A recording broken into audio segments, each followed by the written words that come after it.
साला तोरा के कैसे समझाई? वो तोरा के धोखा दे देला बिया। ना भैया ऐसे काहे कहत हो? तोरा से ज्यादा वो हमरा से प्यार करेली भैया। ओकरा मोबाइल में आज भी हमर नंबर से भैया वो हमसे बहुत प्यार करेली, बहुत प्यार करेली। ऐसे मत कहो भैया, ऐसे मत कहो। साला हटा मेरे सामने से, हटाओ।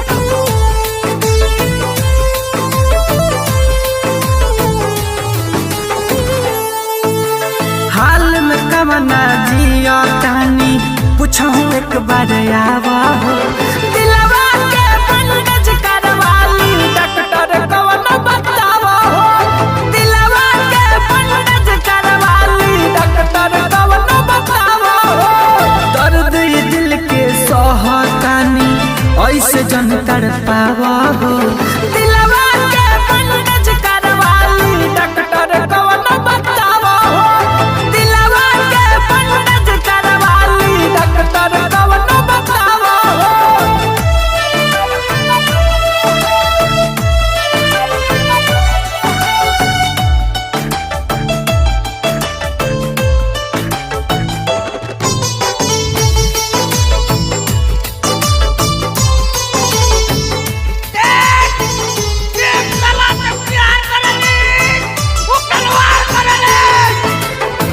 लूटे खाती पैसा लुटवलू जवानी भिखार बना के छोड़ दिहलू रानी।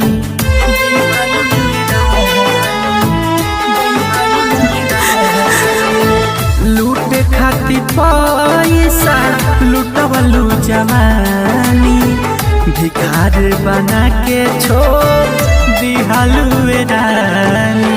झूठ बवे बतिया तो तू सच कबावे बतावा हो।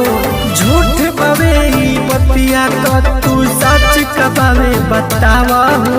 दिलवा के बंधज करवाली डॉक्टर कवन बतावा हो। दिलवा के बंधज करवाली डॉक्टर कवन बतावा हो।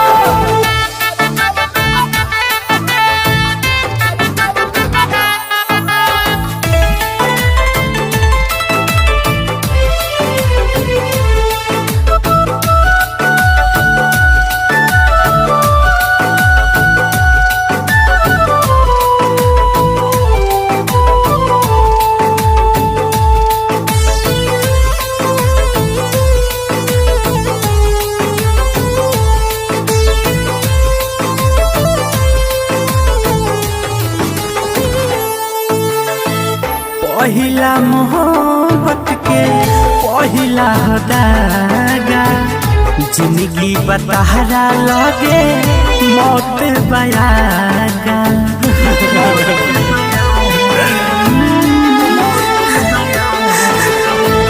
पहिला मोहब्बत के पहिला दागा जिंदगी बतहरा लगे मौत बयागा।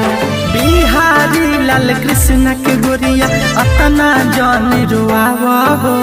बिहारी लाल कृष्ण के गोरिया अतना जान रुआवा हो। दिलवा